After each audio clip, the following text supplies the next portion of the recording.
Hello, and welcome to the newest episode of Borderline Podcast Disorder. Oh man, this week has been strange for multiple reasons, and this episode or the way I have ended up doing this episode or editing and everything, it's kind of shows for what a week it has been. Basically, I was meant to have the episode that was actually meant to be up. I've made something wrong. I think when I originally saved the file and when I try to now edit that, I can't get any sound from the episode. It's about a gigabyte and a half of nothing, and I tried to play around with it. Doesn't work. If you are listening to this and you've got any ideas on how to fix that, because I had a look online and I couldn't find anything that I could finish editing in time to get ready to publish, so I've still kept that on hold. If not, I've had a chat with the person that I've recorded with, a wonderful person that I've met ever since I kind of started doing comedy in Manchester, and they're happy to try again. So I might have them remote this time though, because they are back up north, which is again makes it even more of a shame. That I saw the opportunity of them being down south, and I thought, oh, I'm going to ask them over, and they said yes. And anyway, besides of that, I'm going to see a specialist next Thursday because I've got some really bad headaches coming up. I don't know what's up with that. I think it's been like this last year. I thought I need new glasses, and I had my prescription checked. They said there's nothing wrong with that, but I just feel like someone's squeezing my brain. Sometimes it happens mostly in like very bright environments, and yeah, I just gotta get that checked because it's been such a long time that I've been kind of fighting with it. It's just getting on my nerves now more than anything. I'm off from my day job. I had to take another break, and it's not good. I don't like this. But I also can't. I think I went out for a walk, or even yesterday I went out for a little jog, which was okay. But then as soon as I got back home, and I was just reading in the living room, and my brain was just, my head, it felt as if my brain was in pain, but it's really my head that really hurt. And because of the medication that I'm on, and because I'm prone to heartburns, I can't take ibuprofen, so I take sometimes paracetamol to try and make it better, but it doesn't really work. And again, I just want a fix for this. I don't want to just put a plaster over it. I feel like I'm telling you this as if I'm having a GP appointment, but that's probably because I've been waiting for ages to get an actual GP or even the specialist appointment. I booked it a while ago. Anyways, so obviously this whole situation made me get annoyed at sometimes. Mostly with myself, more than anything else. I felt quite angry with myself for allowing myself to be in these situations. But I guess it's not as if I chose to be like this. On the bright side, there was Valentine's Day, which was really lovely. It was the first Valentine's Day with my partner, and it was beautiful. We had such a nice time. We were just at home. I mean, actually, to be fair, I had a pretty horrible time because I've been sleeping almost the whole day because I didn't feel well. But it was nice to just be with her. We had like a meal deal for two. On the finest section, and we enjoyed it. I think I enjoy her company very much, and she's been great, and she is great, and I'm glad she liked what I got her for Valentine's Day. This is the first time I've given a present on Valentine's Day as well, which is the preparation was quite interesting because I don't know what to get people. I don't think I'm a gift buyer. I'm not a gift buyer because I always feel like you kind of owe someone. I'm not a gift receiver either. I always feel uncomfortable because I just feel like it's a commitment to pay someone back eventually, or for someone to pay me back. And I also sometimes I found that if someone doesn't give me something of a similar value to what I've given them, it kind of annoys me. It shouldn't, and I'm trying to get better at it. But yeah, it does, and I think that's how it's been since I was a kid. Like some of my early memories are getting like buying presents or just giving my mates money. And if I gave someone 20 quid for their birthday, they better give me 20 quid for my birthday. Otherwise, we might have a bit of a problem.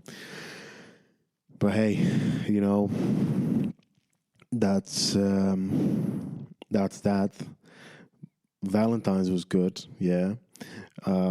I've been writing some good stuff. I did some exciting gigs. I did a paid gig recently, and I did actually 2 paid gigs, and one of them was a sort of a showcase, and it was really good. I was really happy. It's so happy to just be able to do comedy and put it out there.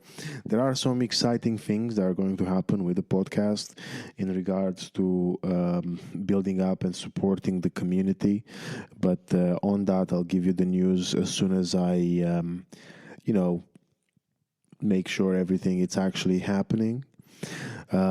Cats wise, we're starting renovations in the house, so once those are done, we're getting our babies. We're gonna get the pet, and more specifically the cat or cats, hopefully. I'm so excited. I can't wait, honestly. But yeah, I think that's it.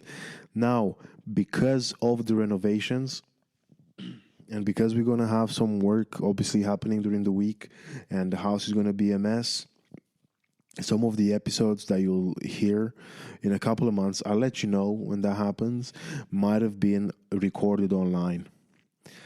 But I'm sure it's going to be much better than it was when we first started, because now I have a little bit more knowledge. Obviously not enough knowledge to save the great episodes that I was meant to have, but enough to edit remote audio better, hopefully. However, this episode, it's brilliant. Nathan was incredible. He I guess he invited us to his home. I traveled there, not too far of a travel, to be honest, but still, he was very welcoming, and the chat was brilliant. He's a lovely person. I've gigged with Nathan, or I gigged in the same room as he's been in quite a few times because of an open mic that he MCs, I think every Monday, actually, in Angel, and yeah, he's just a lovely guy, and I really love the chat, and it's one of those episodes that you wish were longer. And you know what? If you keep, supporting us, and you keep, subscribing and listening, and things go well, we might have a part 2. So, just do your bit, and but first, enjoy the episode, and then share, tell your friends, subscribe. Thank you, and enjoy.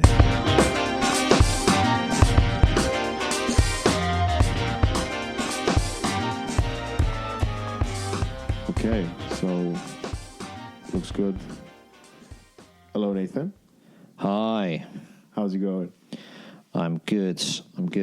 I'm very excited to be on your podcast. It sounds very interesting. Thank you. I was also going to say thank you for having us. For everyone listening, this is the first time we take the interview on the road, and it's a very nice place you've got. I got to be honest. Thank you. I've done it up just for you. It was a shithole a year ago, so I've done it up just for you, man. It looks wonderful. But yeah, what have you been up to? How's the Christmas period like? Well, I think like everyone in the world, I was ill. I think I was ill more than anyone in the world. No, I just had the same cold that everyone's got, but I worked through it because I'm a hero, and that's what people don't realise when I'm bringing them such laughter that I'm battling through. It reminds me of sometimes when I've been very ill, and you lose your voice sometimes when you're doing stand-up, and particularly during the Edinburgh Fringe, halfway through, you're always going to get ill, and then you lose your voice, and sometimes you've got absolutely no voice like this, and then you get a review. I don't know why I've started here, just my bitterness coming out instantly about reviews. You get a review saying, "Oh, Nathan gave a tired performance." I'm like, I had no voice, mate. You could hear. You could hear I was ill.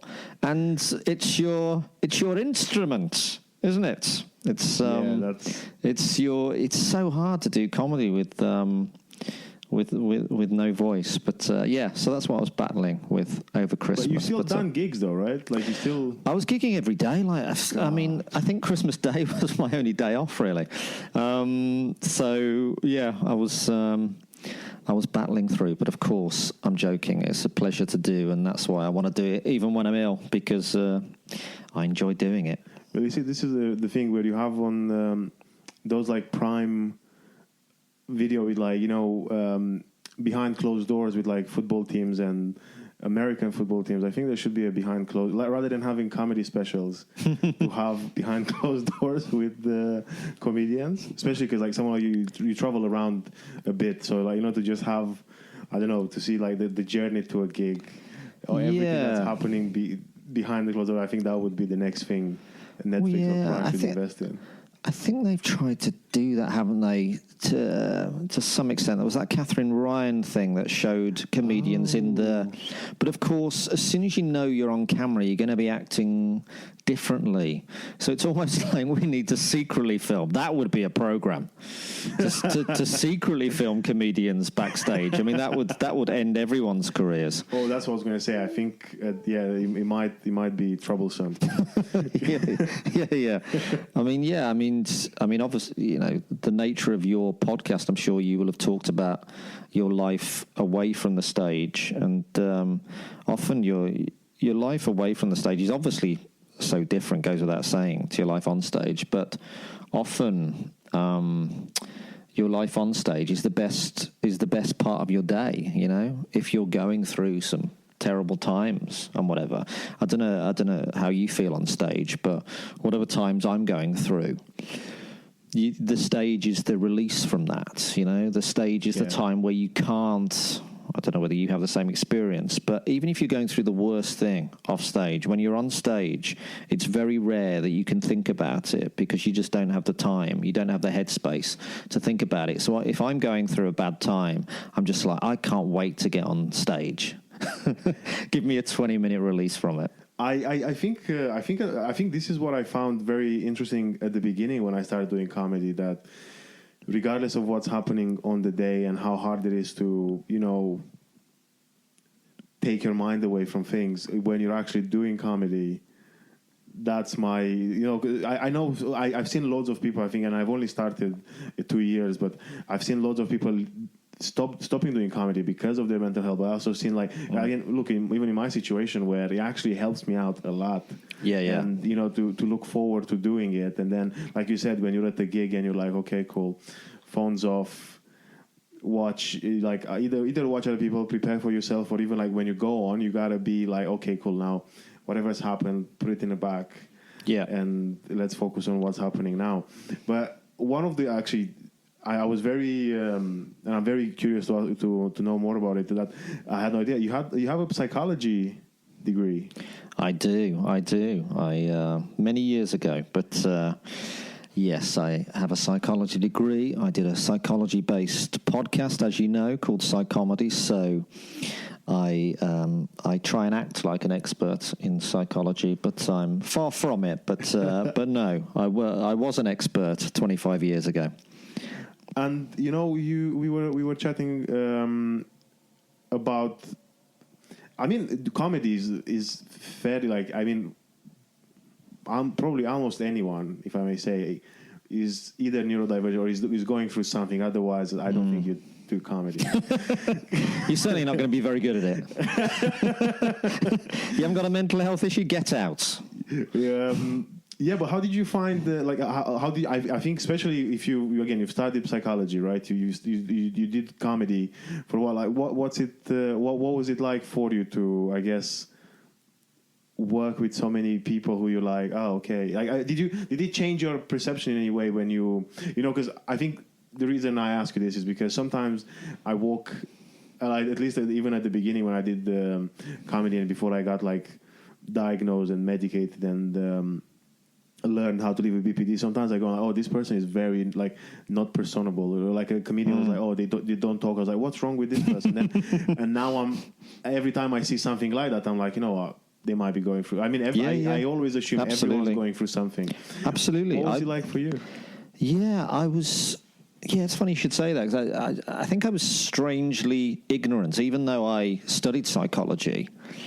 I think you're just strangely ignorant when you come across people, and she says, it's like, what's wrong with you? Even though you've studied it and you know that people have such a myriad of mental health things going on. And as you say, particularly in comedy.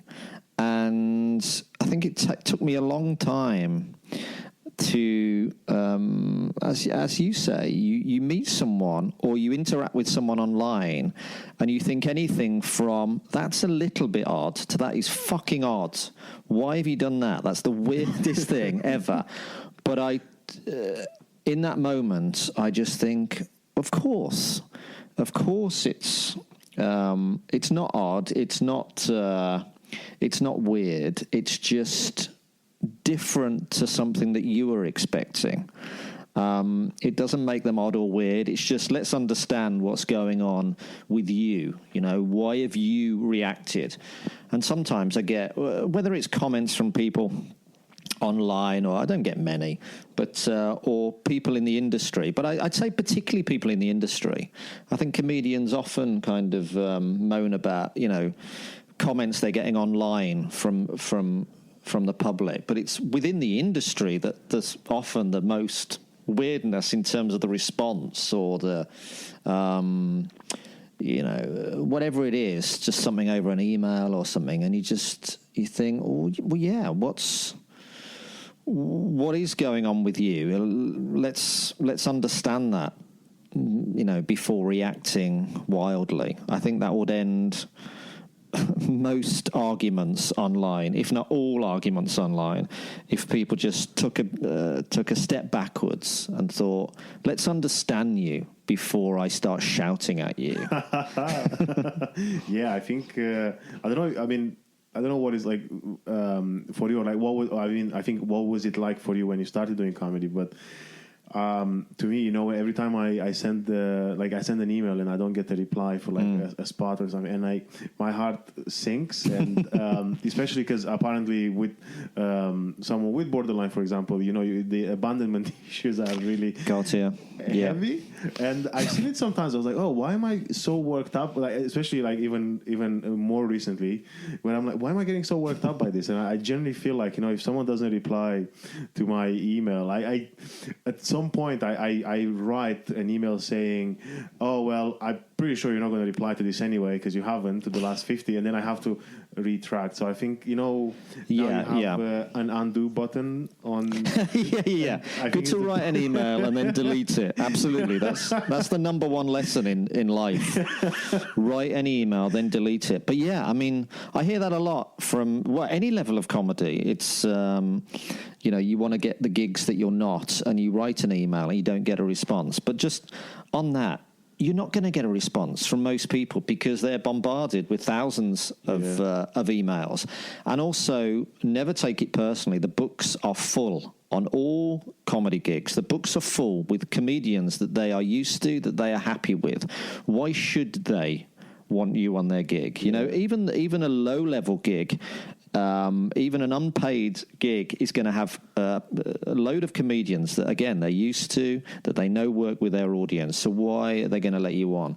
So, yeah, never be annoyed by a lack of response, but also take that to the next level. If you get a response, which I've heard from some comedians, like the rude responses that you can get from promoters, also just let that go as well, because as we've just talked about, understand, you know, what's going on with them, what's their background, why are they responding like that? Don't get annoyed, just go, c'est la vie, that's the way it is. You know, I respond to certain things in certain ways that, you know, my ex said to me recently, she said, you know, we were talking about, you know, we've always got on, you know, because I assume we've always got on. And she said, yeah, but there were one or two things that fucking annoyed me about you. And I'm like, just don't tell me, because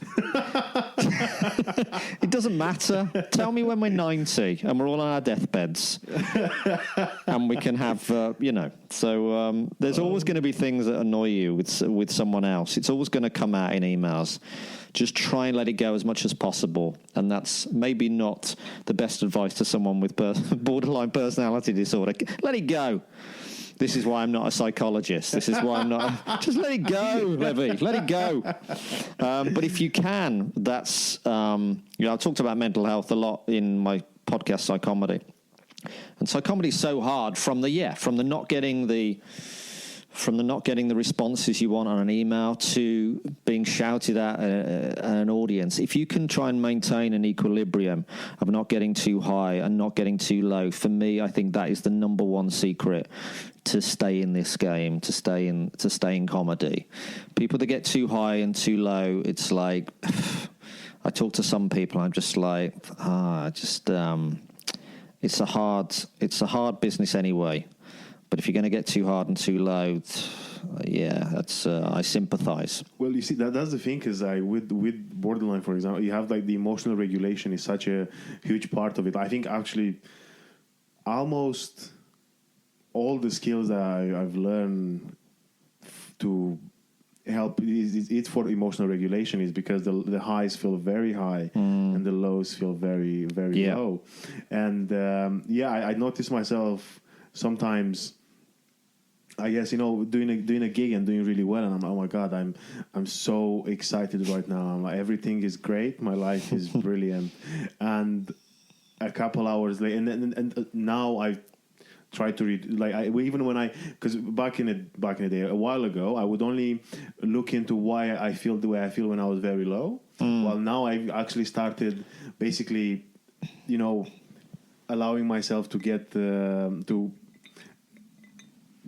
off this ladder that's really high after a good moment, just because then that drop, I guess the bigger the drop, the worse it feels. So now I try to like regulate myself to not go too high, so then when I actually rebalance, I don't feel as bad.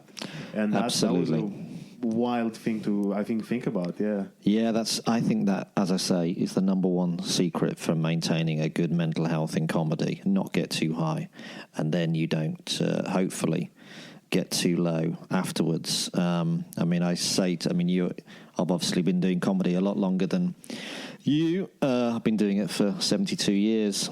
So, but when I hear newer comedians talk about, you know, getting low and getting high, or, you know, talking about an amazing gig, then talking about a shit gig, I try to explain, not in a nihilistic way, nothing matters as much as you think it does. Like, you get an amazing gig, you think, this is it for me. It doesn't matter. No one takes any notice of your good gig, but also your bad gig where you die or whatever, and you just think this is the end, and it's not. Nobody cares. You know, nobody notices. You could do what you think is a really important gig for your career. If it goes well or badly, it doesn't matter. That moment doesn't matter. What matters in comedy is the cumulative effect of what you do. So everything you do, you're doing a podcast, great. You're gigging as much as you can. You're writing. You're talking with other comedians. You're trying to get in with all the promoters. So one gig just doesn't matter. Even the best... not the best. There's no such thing as the best comedian. Even the most popular comedian is going to be hated by multiple people, by multiple promoters. I mean, Ricky Gervais is a prime example of his recent special. You know, you can win the Golden Globe for most outstanding comedy performance. You can have the best viewed thing on Netflix, and the majority of comedians will think it's shit. How does that work? You know, it doesn't matter. Like Ricky is sitting there in his Hampstead house and thinking, oh, all these people think I'm shit. Maybe he is, to be honest. I'm sure you'll be interviewing him soon, and you can find out. But I'm sure he doesn't.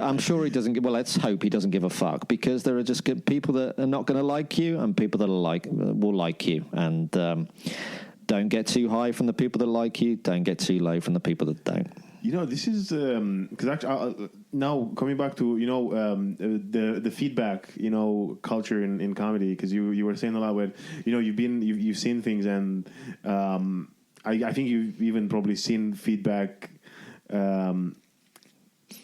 Sometimes that's also hard to take, and I found myself in the position now where I'm a bit more I am open to it, and I'm and sometimes even when people are like, oh, I wouldn't do this way, I would do it this way. I also understood that on the fact that everyone has different types of comedy. So I see what you're saying. It doesn't upset me, and I'm just I'm sure, especially like the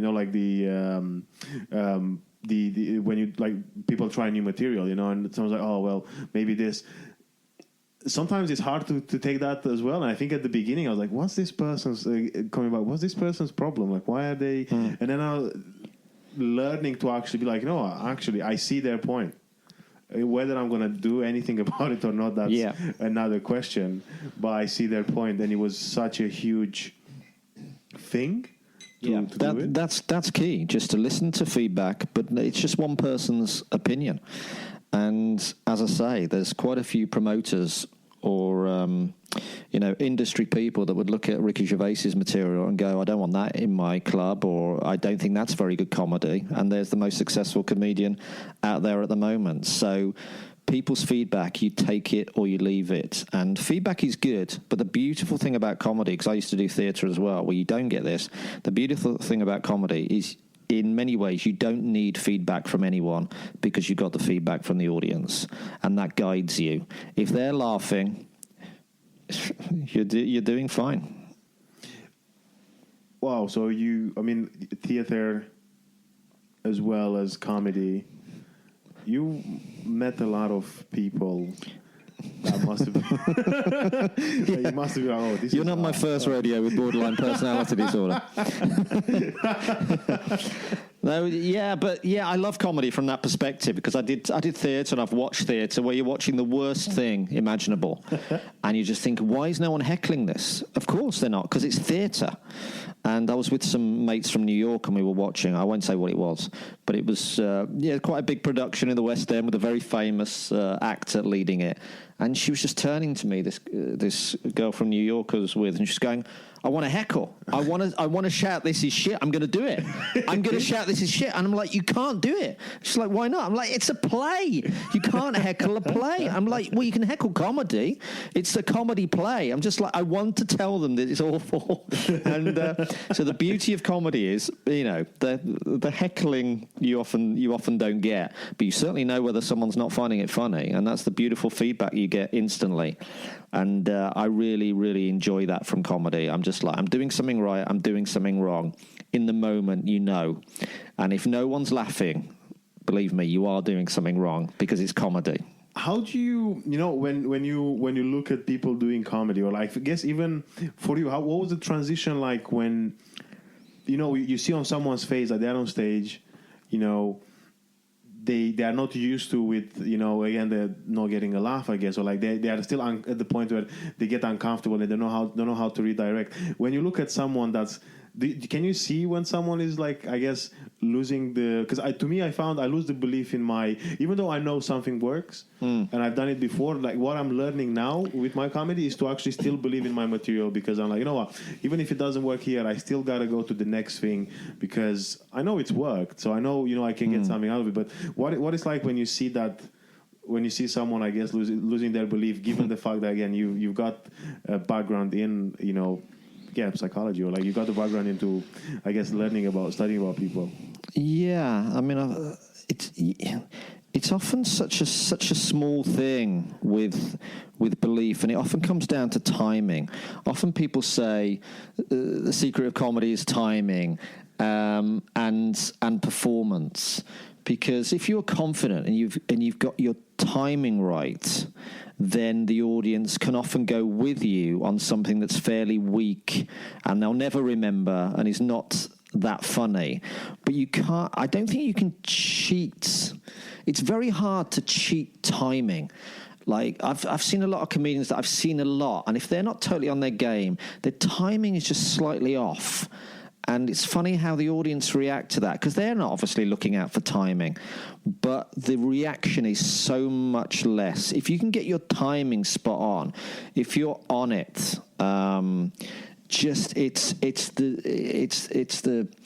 milliseconds that make a difference, and you can see it with someone when they're on. It's beautiful.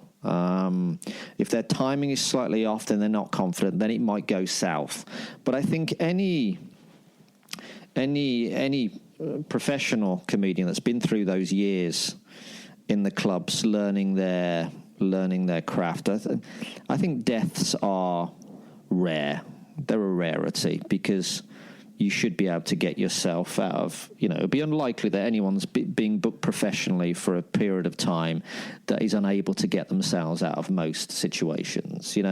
There are situations that are unplayable. Of course there are.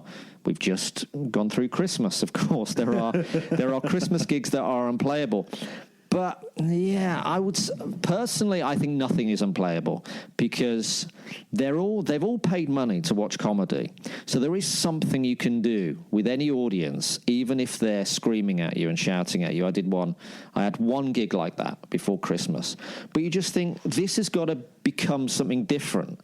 If you're hell-bent on doing your material, there are gigs where you will absolutely die if you're hell-bent on doing any of your material. I once did a gig again, I won't say where it was, but it's a well-known gig that is difficult to do on the South Coast, so all comedians will know which one I'm talking about probably.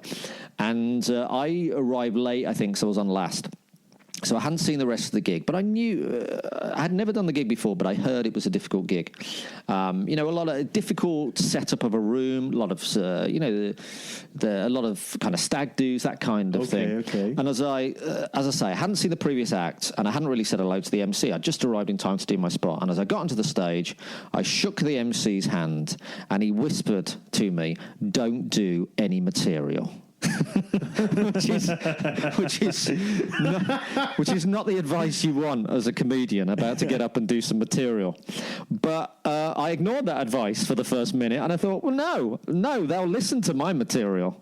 I got some good material. And of course I was wrong. He was right. And so I tried the first joke. It didn't get the response I wanted. And then it became something different. The gig became something different. And I got such a huge reaction at the end for something I'd done, which I'm not particularly, it doesn't fill my soul. I don't look back at that gig and think, that enriches my life. But your job, you're being paid to make the audience laugh. And however you do that, that's what you need to do. And if you think you're above that, and if you think, well, I'll just die for 20 minutes because this is my art, I think you're wrong. You're there to entertain the audience, and you just move on to the next gig. And if you don't want to do that type of gig, you don't do it ever again. But in the moment, you're there to be funny. You're not there to entertain yourself or your comedian friends. You're there to entertain the audience. That's why you're paid. It's a job. And like in most jobs, you can have good days and bad days. And you don't turn up at any other job. You don't turn up at wherever you are working at an Apple store and think, well, today I'm going to smash the laptops with hammers because I hate Apple. No, your job is to look after the laptops or whatever you do, you know. Yeah, well, I've actually heard, and that was incredible. What I heard from that is the idea of, because I think sometimes, and I actually found, when you were saying, I found myself when I'm like, I think it's about me. But then this idea that you mentioned, like, actually, it's about the people that you're there to entertain, because it's not necessarily about, like I said, it's not about it's about those people want to be entertained. Now you have to find a way to entertain them, and then whether you, I guess, like I said, you finished the gig and you're like, I'm not going to do this again because Absolutely. This is not what I want to do. Yeah, that's fine. Yeah, but this is such I love this. In the moment, you're there to entertain the audience. Afterwards, you can go, fuck those guys. I never want to do this gig again. The setup is wrong. I don't want to be this type of comedian. I don't want to, you can be a type of comedian that doesn't even want to play the clubs, or, do whatever you want. But in the moment, your job is to try and entertain people. Absolutely, that's your job. And is that how you always thought about? Is that how you always felt about comedy, or like about? Because I guess actually, did you do theater before or during, or like when did this idea came in your, like when did you started, I guess, believing, or is it from the beginning when you were like, no, actually it's about the audience? That's really interesting. Yeah. I guess it takes a little bit of time to get that as a newer comedian, but it shouldn't really, because if you're standing in front of an audience and they're not laughing, it should be very apparent to you that you're failing in your job, so you're not succeeding. If you're walking off stage thinking, well, the audience were the problem, you've got a problem, because it's the audience weren't the problem. They're there just to be entertained, and for whatever reason you didn't entertain them. But of course, if you're playing to when you first start out 5, 10, 15, 20 people, but even when you're performing to 50 or 100 people, there could be a night, however funny you are, that the audience doesn't go for you. So it doesn't mean that you have to change what you're doing necessarily after the gig, but during the gig, if you haven't entertained them, that's your fault. Those 50 or 100 people, they're at a comedy night, they want to laugh, so try and find something that they're going to laugh at. It'll make everyone feel better. I mean, God, I've seen so many deaths. I've seen a lot of deaths, but I've seen some amazing deaths, and the one that sticks in my mind is a comedian. Again, I won't name them, but I'd fucking love to. A comedian that refused to leave the stage. They died and they hadn't got any laughs. And they refused to leave the stage. And for probably 10 or 15 minutes over their allotted time. And they were they were facing off to the audience and going, you're all cunts or whatever. And it's just like, it was the most excruciatingly awful pinnacle of this delusion that those 60 people are wrong and you're right. No, you're wrong. You're wrong. Do your best. And of course you'll fail sometimes, but do your best to entertain the audience and in that moment. And if you don't, then, just take it as a learning experience. Oh my God, that sounds incredible. I heard about this before, where a comedian, they refused to go. It was like, I'm not going off until you laugh. And yeah. You can turn it around, but you're never going to turn it around with anger and with feeling that you're right. In a moment that it's not working, your first couple of jokes don't work. As a newer comedian, that's hard to take. But as a more experienced comedian, in your mind, you're just thinking, okay, what is going to work? What is going to work? How can I switch this around? How can I get them on side? How can I talk to them? And once they're on side, probably your first 2 jokes would work. So It's not necessarily about the material. It's about so many things. It's split-second decisions are made, and it's your job in those split-second moments to turn things around, to make the gig better, to make the gig as good as possible. That's your job. That's what you're being paid for. And because you were actually talking about the gig down south, where you were like, oh, you just got there on time, you didn't know what's happened before. how do you? Because obviously, I think to me sometimes when I see a gig before I go on, I'm like, oh, okay, so they seem to be more invested. Like the audience seems to like this type of jokes, or the audience seems to like these topics over this. Yeah. So that's when I'm thinking, do I have something that it's similar? But then, I guess what was in your head when you were like, okay, cool. Like, how did you adapt so quickly, or like where did what's your I guess your thought process in these situations where you're like, how do I find the quickest that I can, something that I can relate with the audience, especially based on the fact that you've just seen them then for the first time. With no. Well, yeah. Often comedians like to get there a bit earlier to get a view of the night. I mean, personally, I don't think it's. Once you've got experience of kind of every night, then you've kind of seen it all, and you don't necessarily. But it is helpful because then you probably don't get up, which is what I did, and go. I can tell a joke that will entertain these people when the MC clearly said, "Don't do any material." So yeah, I mean, he was right. The advice was there. In the handover, don't do any. If only I'd listened to him. As soon as I didn't do any material, sometimes, particularly I guess if you're on, wherever you're on the bill, if a night has gone that way, and the audience is full of that kind of crowd that want to be talked to. As I say, I did one just before Christmas that was like this. The total opposite end of the scale. So these were, they were all over 50, over 60. It was in a little kind of market town. Very beautiful. I walked down this street before the gig and I thought, this is a beautiful place. I live in Hackney. I live in central Hackney. I'm like, this is the diametric opposite of where I live. So you're entertaining people that are, there was a brilliant moment where I said to them, does anyone vote Conservative?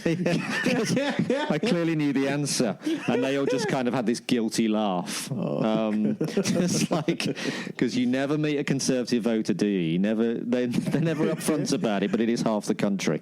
So yeah, again, they wanted a gig where they were involved. And you can look at them and go, no, it's about my art. You listen to my jokes and you can get a bad reaction. Or you can go with the groundswell of opinion, which is what they want, which is more of a kind of banter segueing into material.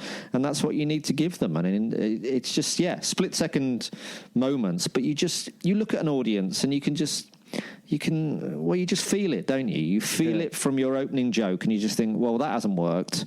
So again, in my mind, it's what will work. Don't plow on with the same, don't do the same things over and over again. Definition of madness. Oh yeah, that's actually, I watched Oppenheimer before on Christmas Eve and I've seen Albert in there. That's just a random thought I had. Yeah. Sure. Oppenheimer, also a winner at the Golden Globes, and just like Ricky Gervais, it's shit. And if you think it's shit, it is shit. I struggled. I was glad I watched it home because I fell asleep at some point, woke up, and the movie was still on, and I didn't feel like I missed anything.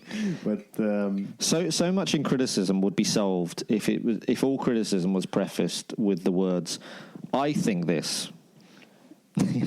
Or I realize other people might have a different opinion, but I think personally this, But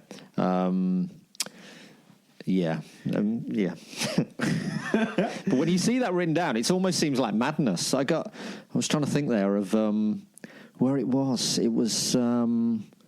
It was. I tweeted it or something. Like someone had put out some. It was a criticism of a TV. It was a criticism of. It was a tweet about Live at the Apollo, and I put this out on Twitter because it just made me laugh so much. It was like. I didn't find the tweet went something like, "I didn't find this funny." I should find the exact tweet, but you can look it up. He says, "I didn't find this funny at all. But I turned off after the first comedian, so maybe it got better." Maybe it got better after I turned it off. And he was. They were really descriptive of, it was criticism in the round, and that's how you should criticize things. But in that moment, it just appeared madness. Why are you being reasonable in your criticism? Why not just say this is shit? Everyone thinks it's shit, and I thought it was rubbish, but multiple other people, I'm sure, will enjoy this. And again, I switched off. So the comedians after I switched off might have been very good. I hope you enjoyed it. Goodbye. Oh, yeah, so. Yeah, well, because again, I'm not in that position, but you see that I was actually thinking about it now, where you obviously you get you get the reviews, you get people to review work, and that's technically, like you said, I think should be the start of it, because at the end of the day, it's a person's opinion, right? What do you feel like that's what? No, let me rephrase this. Have you seen how does an actual written review affect a comedian, whether it's you or whether you've noticed someone else, and what's it like for, again, their, I guess, well-being, especially for people who are at the beginning, when they just start getting into that. I think it affects you. That's why comedians don't read reviews at the Edinburgh Fringe. It's a lot of comedians don't read reviews at the Edinburgh Fringe. It's surprising how it does affect you, as in me personally, and as in other people. I mean, now it's just incredibly difficult for me to get reviews because I don't use PR, or I haven't used PR ever. So at the Edinburgh Fringe, it's becoming almost impossible to get reviewed now. So the problem has almost been taken away from your hands. You'd rather get a mediocre review, or indeed a bad review. It's just notice me. It's just am I just talking into a vacuum here? But yeah, it was a lot easier to get reviewed 10 years ago. So yeah, reviews have gone a different way, that if you pay for PR, you're going to get the same people reviewing you in pretty much the same way. So if you get 3 stars from one, you're going to get 3 stars from everyone else. But yeah, in terms of your question, in terms of people starting out, or even me, and the way it affects your mental health, absolutely it does. And this is the bigger picture of how comedy affects people. We were talking at the start of the chat about, it has a propensity for people with neurodiversity, or with certain mental health issues, to go into comedy. Where is the support for these people? So it's something that I've been looking at for a couple of years, as well as other people. Support, particularly around various festivals, but particularly at the Edinburgh Fringe, for supporting these people in these moments. Because absolutely, you get a terrible review at the Edinburgh Fringe, and it's not the review in of itself that is causing, but it's the trigger that can trigger some quite serious mental health breakdowns. And where is the support for you in those moments? And there are reviewers that won't publish reviews that are terrible. I don't know whether it's because of that, but I respect that, because it's what does anyone gain from publishing a really caustic, awful review?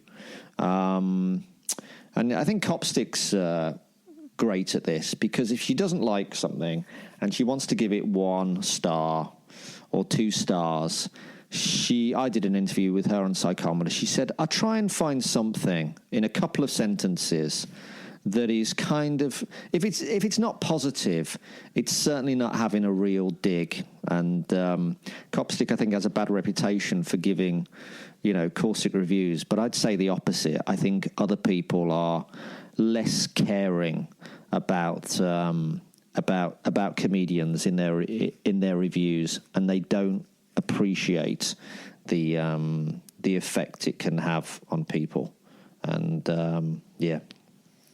I don't have any particular jokes about that, because it's quite like anything that affects my colleagues' mental health in a negative way. I'm looking for ways to try and improve the support out there, and I don't think people are doing a lot about it.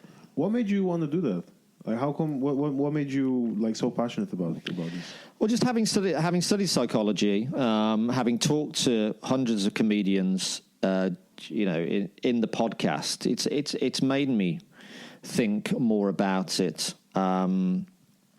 And so, in the various things we've done, we're trying to promote, better mental health support at the Edinburgh Fringe, and there's a company. I won't say too much about it now, but I'm working with a company that is trying to talk to the Edinburgh Fringe about giving more support during the festival. There's a lot of money obviously washing around, and we could talk for hours in terms of the way, particularly the Edinburgh Fringe, but all fringes are going in. Not all fringes. No, I'll take that back. There are a few fringes that seem to take the money of artists and don't offer the support that the money generated should involve. And there are absolutely fringes that are great and are very supportive and are very positive. The Buxton Fringe, the Shaftesbury Fringe. And don't get me wrong, there are great things about the Edinburgh Fringe as well. But there are things that could easily be done which would to support artists a lot more. So in those moments, where do I go? Or even, you say you haven't done the Edinburgh Fringe, have you? No. So in the moments where you have a crisis, where would you go as a question? You wouldn't go anywhere supported by the comedy industry, would you? You'd go to maybe your personal, your therapist or your, there's so much money washing around in comedy, and it's reliant on the artists doing their job. And the other side of that is people struggling. And let's support people while they're alive rather than talking about their struggles after they die, because, we all know that happens. Yeah, no, sadly, I've seen people,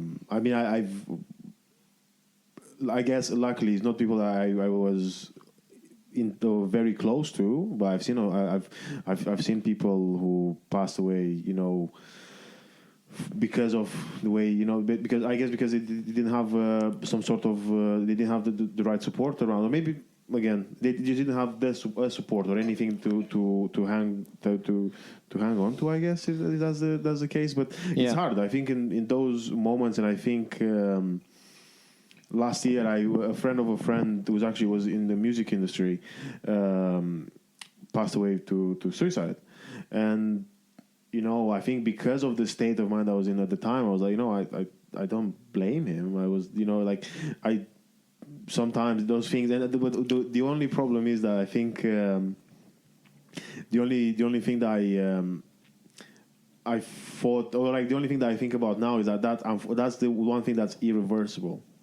Because I think I heard someone making a joke about just imagine that second when you you just pull you kick the chair from underneath you and you're like, fuck. Yeah, you can't go back. So but it's right. I think it's about what do you do or what's in place to not allow or to support people to not get there. To not get that far, and that's huge. And I was also even thinking with because I've seen people, and I know comedians who did the Fringe, and I know comedians again who did it from different ways of. Because I'm actually hopefully this year I'm planning to go for a couple of weeks just to do some open sports and just to see what it's like. Because again, I've been to Edinburgh, never been to the Fringe, but. The pressure must be huge, right? Because it's you have all these people from the same industry, and everyone's fighting their own fight, and everyone is trying to, and you don't know what's happening. You don't know how many people you get in the room. And I've also seen this idea where you kind of go there with or most people that I've talked to, they just go there with an idea that it's about how little of a loss am I going to make rather than how much profit or how much I'm getting. And then like you said, it's about how do you I guess if these people need anything while they are there, or if something happens, what's because I know, look, sometimes when I get friends to call me and I'm in a crisis or something, and I'm on my way to work and I'm like, oh God, I'd love to help, but but what about that? What about, because then you're reaching out to a comedian, but then they might have to go somewhere, or again they going through something. So I guess it's such an interesting thing to think about, and it's interesting that you got this way of I don't know, like just from seeing. I guess you're like not guess, but the truth is your perspective is huge, because you've seen it. Yeah. Well, I mean, it's something I've talked about. I talked about it in the, in my speech. So it's picked up on in like by the British Comedy Guide and stuff in my speech at the Edinburgh Comedy Awards, which I whatever word you want to use, founded. So it is picked on, it is picked up on, but is it acted upon? Not quite yet in terms of support. The pressure is huge, and as I said in my speech there, you have to park the fact that, there are awful things going on in the world, and we're privileged to be just hanging around a festival, making people laugh. We're in a very privileged position compared to a lot of people. People are losing money. There are far worse things going on in the world, but if you can park that and just focus on what we are doing, there is huge pressure, and it isn't fully appreciated or supported. As you say, we're all going up to Edinburgh, even the more successful acts, and working out how much money we can lose rather than how much money we can gain, which is ridiculous in itself. So that's a bigger question. But knowing we're going up with pressure, and knowing we're going up with the almost guarantee of losing money. I mean, I've worked out a way not to do that, and I think everyone should work out a way not to do that. But for most people, they're losing money. Then let's support them, because where's all that money going? That money is going into the coffers of people that can help you. Again, I'm aware of at least one company that is talking to the Edinburgh Fringe about this, and let's sort this out, because it is easy to sort out, relatively easy, and it just requires, in the way that government find money to do this. Money can be found to do this. It's just a decision. It's not about the money. The money's there. And the people willing to help people are there. It just needs to be green-lit. But at the same time, you just like the Ish Comedy Awards in a way. I say this to a few people, if you don't like the system, try and create a new system for yourself, because sometimes you can't beat the system. Sometimes you have to create a new system for yourself. So that might be a secret as well to how we can move forward on that at the Fringe and elsewhere. Wow, that's brilliant. You put a lot of thought into this. I think it's a wonderful thing to stand for. Well, now I'm just gonna ask you, I guess, either the last or the second to last question. What's happening? What are you looking forward to this year? Is anything happening? I am going to Rio. So that's what I'm excited about. It's my first holiday that I am not doing around work. So the last few holidays, there's many holidays I can remember: Paris, Berlin, Lisbon, Ireland. I reconnected with my dad in Ireland, and we spent a week. But also, I was working. I was gigging in Portugal, in Lisbon, with my partner and whatever. But I was working. So this is the first holiday that I'm going on that I'm not working. However, I am looking for a gig in Rio. So not saying I'm not looking, but at the moment I'm not doing it. So yeah, I think some time away would be good. I've been very busy, and I think time away for particularly around writing. You see a lot of writing going in one direction if you don't take yourself away from comedy, and just getting a completely new perspective. So I'm very lucky that I did a voiceover last year, which has been able to pay for a trip to Rio. So I'm looking forward to that. I think that's the main thing that I'm doing that is different. But we talked about theatre, actually. I had an idea over Christmas for a play. I dreamed an idea, And as we all know, any dream you have where you think I've had a creative idea, the idea is shit. You wake up and you think, that's a brilliant idea. Let's think, what was it again? Oh, yeah, it was an elephant with something on its head. And no, it's rubbish. But this idea, I just woke up and I thought, hang on, that is a really good idea. So I've started writing this play. So who knows, I might get back into... When I first went to the Edinburgh Fringe and I saw comedians like...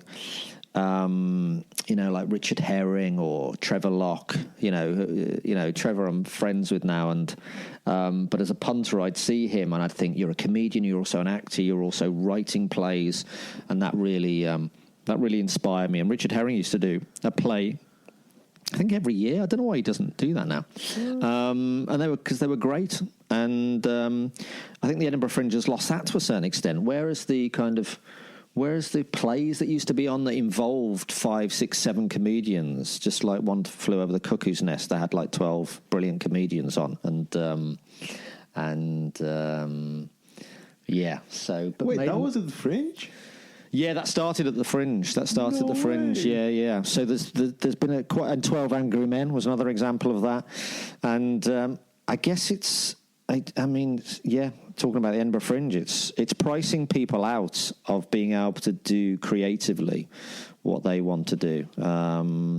I'd love to do a play at the Fringe and involve this one would involve 4 comedians. So maybe in 2025 I'll do that. But yeah, you're then reliant not just on yourself. The other beauty of comedy is just being reliant on yourself. That's the reason I stopped doing theatre, because you're having to rely on other people, and as you know, people just let you down. And people let you down. People. That's the beauty of doing comedy. You don't have to rely on anyone, and never trust anyone. Never rely on anyone. Well, I hope you enjoy Rio.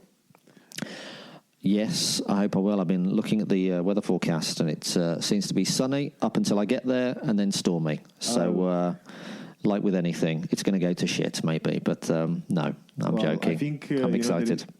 There is that idea. If something goes well, it's great. If it doesn't, then it turns into material. Exactly. The last thing I want is everything to be good.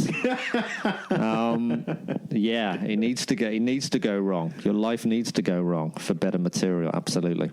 Well, Nathan, thank you so much. I really enjoyed chatting with you. I really enjoyed chatting with you. It's a great. Yeah, it's great to talk with you, and good luck on your journey, full of potholes, people taking sniper shots at you, and most of all, me slagging you off behind your back. Well, that's okay. If you want, you can always do it on Twitter. We need to increase the audience. But no, well, good luck to you as well. Hopefully we'll get to have the psychomedy, back. And you're inspiring me to maybe bring it back, but I think we've done it enough. You can take the baton on now, because it's an important thing to drip into comedic conversations, I think. So you take the baton on, and I think it's a great podcast. Well, for anyone listening to this, for all the 250 people who did already, check out Psychomedy as well. And that's it. Thank you. Bye-bye. Thanks. Cool. Well, that's the episode. I hope you enjoyed, folks. I definitely enjoyed it. It was a pleasure speaking with Nathan. And don't forget to follow him on his socials and follow me on my socials, and subscribe.